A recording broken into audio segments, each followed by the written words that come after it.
In a few days tutaanza kuwatch the biggest World Cup ever, na hizi ndio vitu nimenotice interesting about this World Cup.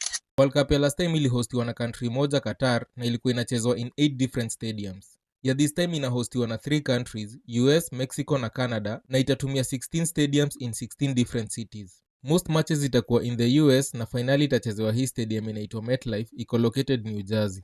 In this World Cup teams zimeongezeka. Before World Cup ilikuwa ina involve 32 teams, but hii itakuwa na 48 teams. Ku-add more countries imefanya more nations waweze kuqualify, na pia kutakuwa na more games. Before, total games in a World Cup zilikuwa 64, but this time zitakuwa 104. Hii pia itafanya itake more time na itakuwa the longest one ever.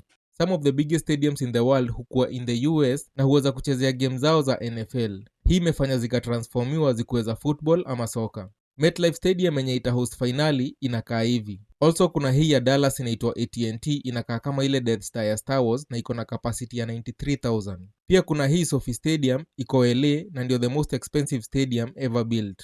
In Mexico kuna Azteca Stadium yenye itahost opening match ya hii World Cup on June date 11 na itakuwa game ya Mexico versus South Africa. Azteca iko na capacity ya 87,000 fans na itakuwa imehost World Cup 3 different. Malegends kama Pele na Maradona walichezea huko in the previous World Cups.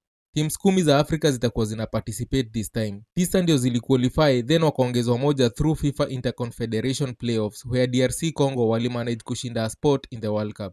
Hii ndio the most teams Afrika wameweza kupeleka in a single World Cup. Before niendelee, msisahau kusubscribe YouTube channel yangu. Enda pale YouTube usearch Point1254. Nitakuwa na make longer videos za kupost YouTube na zitakuwa more details, so please mnisupport. Hii World Cup itakuwa na the best technology ever used. Kutakuwa na cameras na sensors za kutrack players in real time, then zinapeana data immediately. Pia kuna vitu kama offside zitakuwa zinatrackiwa na system yenye itakuwa ina make decision in a few seconds. Hii inamaanisha player akiwa offside ama foul mtu itakuwa ina detectiwa haraka, na pia tutakuwa tunaona 3D animations almost immediately. Wasanii kama Burna Boy, Shakira, Tyler, Future, BTS na Katy Perry wameconfirmiwa wataperform. Kwa finali kutakuwa pia na halftime show kama ile huwa kwa final ya NFL. Shakira na Speed wametoa ngoma zao za World Cup na wamepata millions of views, so unaweza ziangalia uone ziko aje. Pia kuna hii advert Nike wamerelease na ni kali sana, so kawe ni fan wa ball unaweza iwatch uone pia hii iko aje. As much as inakaa kuwa interesting, kuna vitu mingi sana pia watu wamecomplain about, kama bei ya vitu kuwa high.